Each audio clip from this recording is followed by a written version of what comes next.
తండ్రి అయిన దేవునికి మహిమ కలుగునుగాక. ఈరోజు మన టాపిక్, తండ్రి అయిన దేవుడు కుమారుడి క్రీస్తుని భూలోకానికి పంపించింది మనలందరినీ మన నెగిటివ్ ప్లేస్ అయిన పరలోకము తీసుకొని రావటానికేనా అనే అంశాన్ని బట్టి కొద్ది నిమిషాలు లేఖనానుసారంగా ఆలోచించడం ప్రయత్నించేద్దామండి. నిజమే ప్రేమ దేవుని పిల్లలారా, తండ్రి అయిన దేవుడు తన కుమారుని క్రీస్తు ప్రభును పంపించింది చెడిపోయిన మానవులను, తన మార్గాన్ని చెరిపివేసుకున్నటువంటి వారిని, దేవుని ఆజ్ఞను అతిక్రమించి నరకశిక్షకు గురైపోయినటువంటి వారిని, పాప పంకిలతో నిండిపోయి ఎవ్వరికీ ఉపయోగం లేనటువంటి జీవితం జీవిస్తున్నటువంటి వారిని, ఎందుకు బ్రతుకుతున్నారో అర్థం పరమార్థం లేకుండా జీవిస్తున్నటువంటి వారిని, వీరందరినీ రక్షించి వీరందరూ చేస్తున్నది తప్పు, వీరు చేస్తున్నది ఎంతో ప్రమాదస్థితిలో ఉన్నారని వారికి తెలియపరిచి మన నెగిటివ్ ప్లేస్ ఏదైతే ఉందో ఆ నెగిటివ్ ప్లేస్కు తీసుకుని వెళ్ళటానికే క్రీస్తు ప్రభుల వారిని తండ్రి అయిన దేవుడి భూలోకానికి పంపించినట్లుగా లేఖనాలు మనకు స్పష్టంగా గోచరిస్తున్నాయి. సో ఇంతకుముందు మనం చాలా విషయాలు చెప్పుకున్నాం. తండ్రి అయిన దేవుడు తన కుమారుడు క్రీస్తుని పాపులను రక్షించడానికని, మరి నశించాన్ని వెదకి రక్షించడానికని, ఇలా చాలా విషయాలు చెప్పుకున్నాం. ఈరోజు మనం చెప్పుకుంటున్నటువంటి ఒక వినూత్నమైనటువంటి రీతిలో ఈ విషయాన్ని మనం ఆలోచిస్తున్నాం.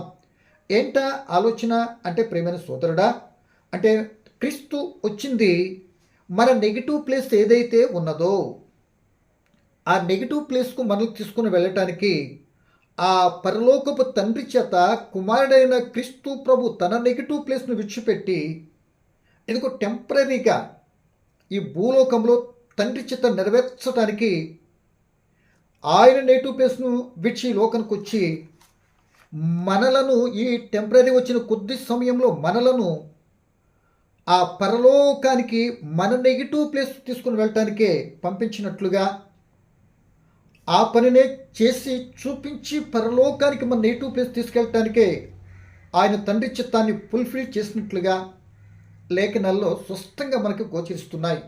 సో ఆ 1-2 మాటలు వచ్చిన చదువుకొని వివరణాత్మకంగా ముందుకు వెళ్ళడానికి ప్రయత్నించేద్దామండి. చూడండి, క్రీస్తు ప్రభు ఆ పరలోకంలో ఏ స్థితిలో ఉన్నారో ఆ తండ్రి దగ్గర ఆ స్థితి నుండి విడిచిపెట్టకూడని భాగ్యమును ఎంచుకొనకుండానే ఇదిగో ఈ భూలోకానికి ఆయన తను తాను రిక్తునిగా చేసుకుని మానవ పోలికగా పుట్టి ఈ లోకానికి ఎందుకు వచ్చారు, పంపించబడిన తీరు ఎందుకు వచ్చారు, ఆ పంపించబడిన తీరు ఇక్కడ మనకు కనబడుతుందండి. చదువుతాం చూడండి. ఫిలిప్పీయులకు రాసిన పత్రిక 2వ అధ్యాయము 6వ వచనమండి. ఆయన దేవుని స్వరూపం కలిగిన వాడై ఉండి దేవునితో సమానంగా ఉండుట విడిచిపెట్టకూడని భాగ్యమని ఎంచుకొనలేదు, కానీ మనుషుని పోలికగా పుట్టి దాసుని స్వరూపం ధరించుకుని తను తానే రిక్తునిగా చేసుకుని, దాసుడుగా మనుషుని పోలికగా మనిషిగా ఉండి దాసు స్వరూపంతో ఎక్కడికి వచ్చేట, భూలోకానికి వచ్చేటట. ఎలా వచ్చాడు అనేది మనం ఒకసారి చూస్తే అదే తిమోతి పత్రిక 3వ అధ్యాయం 1 తిమోతి 3వ అధ్యాయం 16వ వచనం. నిరాక్షేపముగా దైవభక్తిని గూర్చిన మర్మము గొప్పదై ఉన్నది, ఆయన సశరీరుడుగా ప్రత్యక్షమాయెను, ఆత్మవిషయంలో నీతిపరుడని తీర్పు పొందెను, దేవదూతలకు కనబడెను, రక్షకుడని జనములో ప్రకటింపబడెను, లోకమందు నమ్మబడెను, ఆరోహణుడై తేజోమయుడాయను. అంటే క్రీస్తు ప్రభు లోకానికి వచ్చిన తర్వాత, ఆయన సశరీరుడికి వచ్చిన తర్వాత నీతిపరుడని తీర్పు పొందాడట, దేవదూతలకి కనబడ్డాడని చెప్పబడుతుంది, ఆయన రక్షకుడని జనంలో ప్రకటింపబడ్డాడు, లోకంలో అందరూ నమ్మారట. అయినా ఏం జరిగిందో ఆయన పుట్టుక లేకపోతే ఆయన జీవిత విశేషాలు మనందరికీ తెలుసు. సో మన సశరీరుడికి వచ్చాడు, పరలోకాన్ని విడిచిపెట్టిన భాగ్యం కూడా విడిచిపెట్టి తను తను రిక్తం చేసుకుని వచ్చాడు. ఆ వచ్చిన తీరు ఎలా వచ్చాడు అనేది మన లోక సువార్తలో స్పష్టంగా మనకు కనబడుతుందండి. మన లోక సువార్త చదువుకుంటాం కదా ఎక్కువ సమయము. ఏమనుంది, ఆయన పుట్టిన తీరు, ఆయన వచ్చిన తీరు, కన్యమరి గర్భాన పరిశుద్ధాత్మ వలన పుట్టిన తీరు ఇక్కడ కనబడుతుంది. కన్యక గర్భవతి ఆ కుమారుని ప్రసవించిన సందర్భంలో అక్కడ ఉన్న పరిస్థితి, ఆ పరిస్థితిలో పుట్టిన తీరుని మనకేమి నేర్పిస్తున్నది అని గ్రహించడానికి ఈ మాట మనం చదువుకుందామండి. ఇక్కడ చదువుతాం చూడండి. లోకసువార్త 2వ అధ్యాయం 6-7 వచనాలు. వారు అక్కడ ఉన్నప్పుడు ఆమె ప్రసవ దినములు నిండాను గనుక తన తొలిచూరు కుమారుని కని పొత్తుగుడ్డలతో చుట్టి సత్రముల వరకు స్థలము లేనందున ఆయన పశువుల తొట్టులో పరుండబెట్టెను. ఆయన పుట్టిన తీరు కనపడుతుందండి. ఏమండి, అక్కడ ఆయన ఆమె ప్రస్తుతం నిండినప్పుడు ఎవరో పట్టించుకోలేదు. అది చీకటి సమయము. ఆమె తొలుసురు కుమారుని కనింది. సత్రంలో స్థలము లేదు. పశువుల పాకలు ఆయన ఏం చేశారు? పరుండబెట్టారు. అంటే క్రీస్తు ప్రభువుని కన్నది ఏ స్థలములో అని మాత్రం మనకి చెప్పబడట్లే. చాలా పర్యాలు మనుషులు సత్రములో పుట్టాడు అని, పశువుల పాకలో పుట్టారని. కరెక్ట్ కాదండి.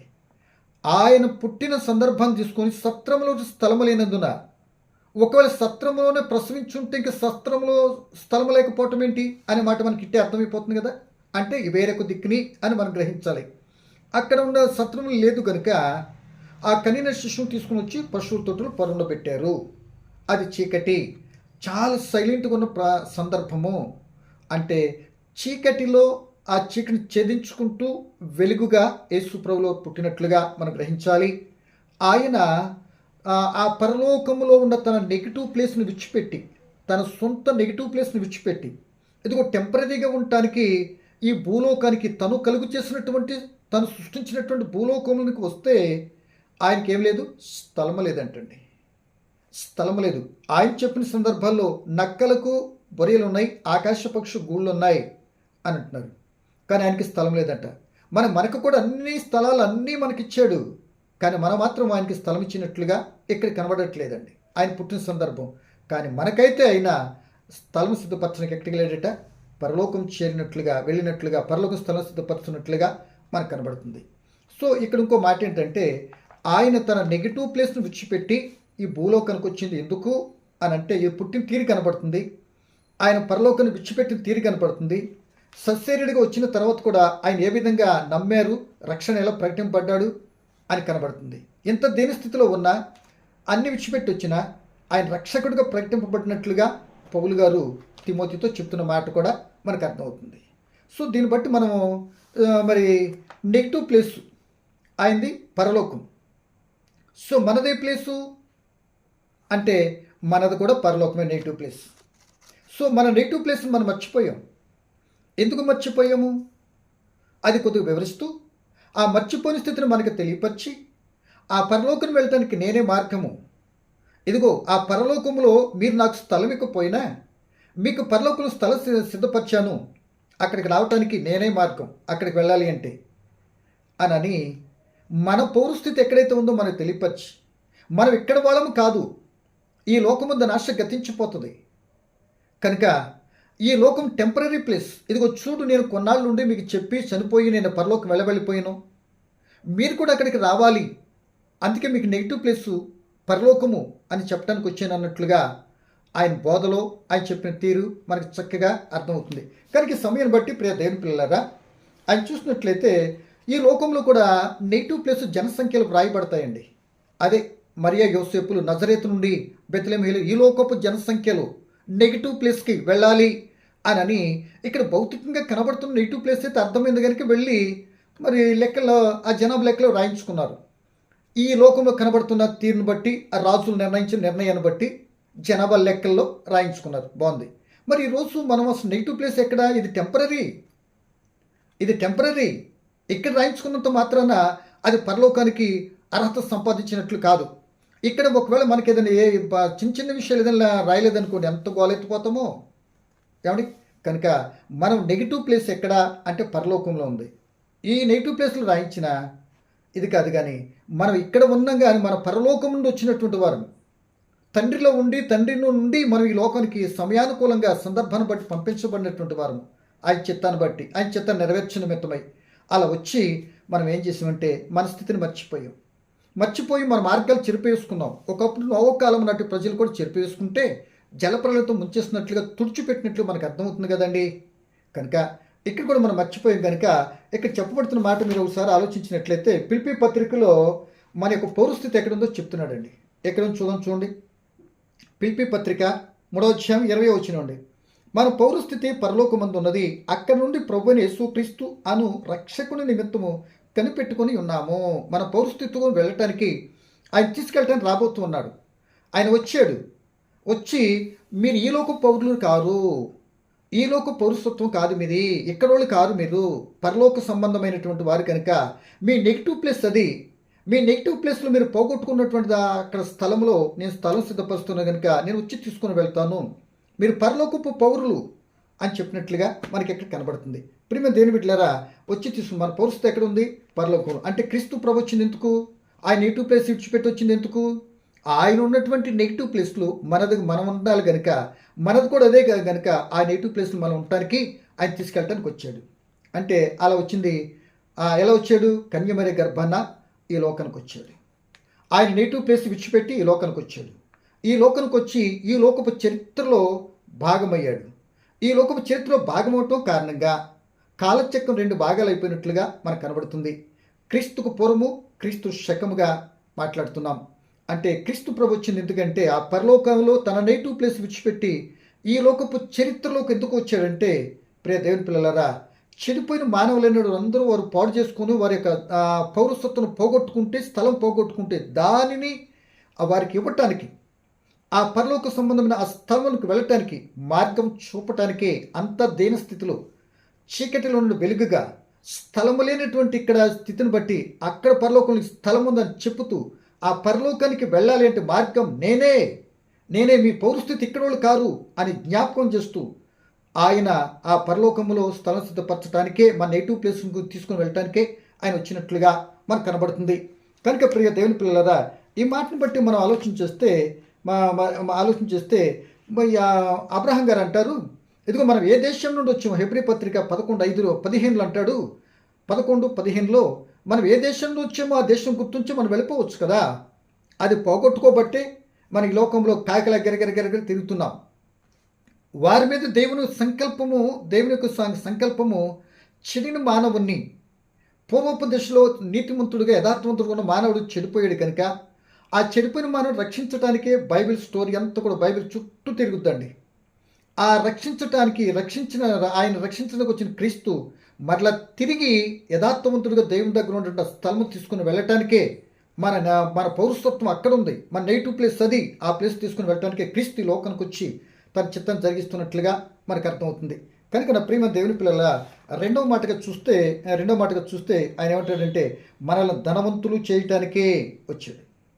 ఆయన ధనవంతుడు, శ్రీమంతుడు, అన్నీ కలిగినటువంటి వాడు. అన్నీ విడిచిపెట్టి ఎందుకు వచ్చాడంటే, ఇక్కడ ఎప్పుడైతే మనిషి పాపంలో పడిపోయాడో దేవుడిచ్చిన ధనాన్ని, సౌఖ్యాన్ని, ఆనందాన్ని టోటల్గా పోగొట్టుకున్నాడు.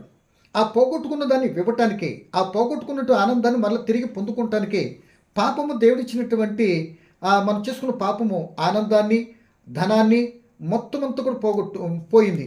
కనుక ఆ స్థానంలోనికి ఈయనొచ్చి మనల్ని ధనవంతులు చేయటానికే ఈ లోకానికి వచ్చాడని కొరింథీ పత్రిక 8:9 ఆయన మన కొరకు దరిద్రుడైపోయాడు. తన ఆస్తిని అంతా కూడా తన విడిచిపెట్టుకొని ఈ లోకానికి వచ్చి దరిద్రుడైనట్టుగా మనకు కనబడుతుంది.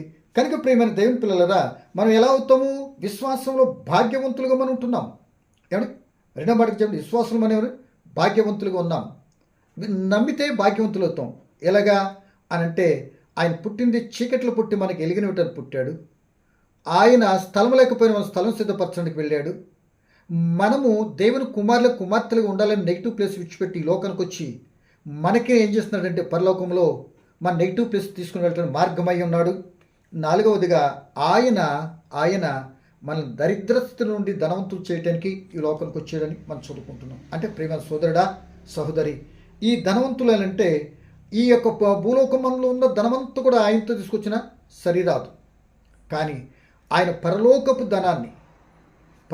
ధనము అంటే విశ్వాసంలో భాగ్యవంతులు కనుక విశ్వాసంతో మనం చూస్తే ఆ పరలోకంలో బంగారపు విధులు నడిచేటటువంటి గొప్ప ఆస్తి, గొప్ప ఆనందము. అంటే అవ్వ ఆదాములకి ఆ రోజున ఆ స్వర్ణ ప్యాలెస్ లాంటి ఆ ఏదైనా తోటలు ఏ కొరత లేకుండా ఆకలి అవుతుందని ఎవరితో అన్నీ కూడా కలిగి ఉన్నట్లుగా అక్కడ చూస్తున్నాం. అట్టి పరిశుద్ధతో ఉన్నటువంటి ఆ మహిమతో ఉన్నటువంటి బిడ్డలు శారీరకంగా ఉన్నప్పుడు దేవుడు అట్టిచ్చాడు. ఇప్పుడు పోగొట్టుకోను కనుక ఆ స్థితిని పొంది ఏ కొరత లేకుండా ధనవంతులుగా ఉండటానికి ఆత్మగా ఆకలి, వేదన, దప్పిక లేని స్థలములో ఆయన స్తుతించేటువంటి వ్యక్తులుగా అంత గొప్ప బంగారపు విధులు వచ్చేటువంటి ధనవంతులుగా చేయటానికి ఆయన దరిద్రుడైపోయి మన నెగిటివ్ ప్లేస్కి ఎప్పుడైతే మనం వెళ్తామో అప్పుడే మన గొప్ప ధనవంతులమి, మన దరిద్రత పోయి ధనవంతులుగా చేయటానికి యేసుప్రభులు వారు వచ్చినట్లుగా మనకు కనబడుతుంది. ఇవి మనం పొందాలి అంటే, ఇవి మనం అనుసరించాలి అంటే ఒకే ఒక దారి. ఇవన్నీ ఇవ్వటానికి వచ్చిన క్రీస్తు ప్రభు పరలోకంత నెగిటివ్ ప్లేస్ విడిచిపెట్టి వచ్చాడు కనుక, మన నెగిటివ్ ప్లేస్ ఏదో తెలిసింది కనుక, ఈ పాప బంధకాలను విడిపించడానికి, చీకట్లో నుండి వెలుగులో రావటానికి, ధనములేని స్థితిలో ధనవంతులు కావటానికి, లేకపోతే మన నెగిటివ్ ప్లేస్ తెలియక గిరిగిరి తిరుగుతూ అంధకారంలో ఉన్న మన జీవితాలకి ఆ క్రీస్తు ప్రభుల వారు వచ్చిన తర్వాత, నా ప్రియమైన సోదరుడా, జరిగిందేంటో తెలుసా? ఇప్పుడు మనం అవన్నీ పొందుకొని ఉంటే ఒకటే ఒకటి చేయాలి. ఏమంటున్నాడు తెలుసా? యోహాను సువార్త 1:12 ఎందరూ ఆయనను అంగీకరించారో వారందరూ దేవుని కుమారులు కుమార్తెలుగా అయిపోతారు. అంటే ఆయన అంగీకరించాలి. నేను పౌరసత్వం పోగొట్టుకున్నా, నేను చీకటిలో ఉన్నా, నాకు స్థలము లేదు, నేను ధనము లేదు, నా బ్రతుకులో నెమ్మది లేదు అని ఇప్పటికైనా నువ్వు తెలుసుకుంటే, ఈ క్రిస్మస్ దినాలలో ఆ క్రీస్తు ప్రభు సొంత రక్షణగా నువ్వు అంగీకరిస్తే అంతకంటే ధన్యకరమైనటువంటి ఆనందం, సంతోషం మరొకటి లేదు. కనుక ఈ యొక్క ఆనందాన్ని, సంతోషాన్ని పొందుకోనాలి అంటే క్రీస్తు ప్రభుని సొంత రక్షణగా అంగీకరించినప్పుడు మాత్రమే నీకు అర్థమైందని తెలుసా? ఈ లోకము శాశ్వతమైనది కాదు. ఇవన్నీ కూడా ఏదో ఒక రోజు అన్ని బంధుత్వాలు తెగిపోతాయి. ఇది అగ్ని చేత కాల్చబడిపోయే టైం రాబోతుంది. దీనికి ముందుగా నాకు ఆయన కుమారుని క్రీస్తు ద్వారా తండ్రి ఏర్పాటు చేసినటువంటి ఆ క్రీస్తు ప్రణాళికలోనికి వచ్చి ఆ క్రీస్తు సొంత రక్షణగా అంగీకరిస్తే ఇవన్నీ వదిలిపెట్టి ఆయన ఏర్పాటు చేసినటువంటి ఆ పరలోక రాజ్యానికి, ఆ మన సొంత నెగిటివ్ ప్లేస్కి వెళ్ళిపోయేటటువంటి వ్యక్తిగా ఉన్నట్టయితే, ఏ రోజు నీ పాప బంధకాలను విడిపించబడాలి అంటే, నిన్ను ఇబ్బంది పెట్టే స్థితి నుండి నువ్వు తప్పించబడాలి అంటే, నరకపు శిక్ష ఊబి నుండి బయటికి రావాలంటే ఒకే ఒక్క దారి, ఆ క్రీస్తును అంగీకరించు, ఆ సొంత రక్షణగా స్వీకరించు, ఆయన కుమార్తెగా మార్చబడు, ఆయన ఆస్తికి, ఆయన పరిస్థితికి అంత వారసుడు అవుతావు. అప్పుడు నీ జీవితంలో ఆనందము, సంతోషము పెళ్ళిపోకుంటూ ఆ సంతోషము నీకు దక్కుద్ది. అటు సంతోషం పొందుకోగలరు అని కోరుకుంటూ ఈ మాటలు ముగిస్తున్నాను.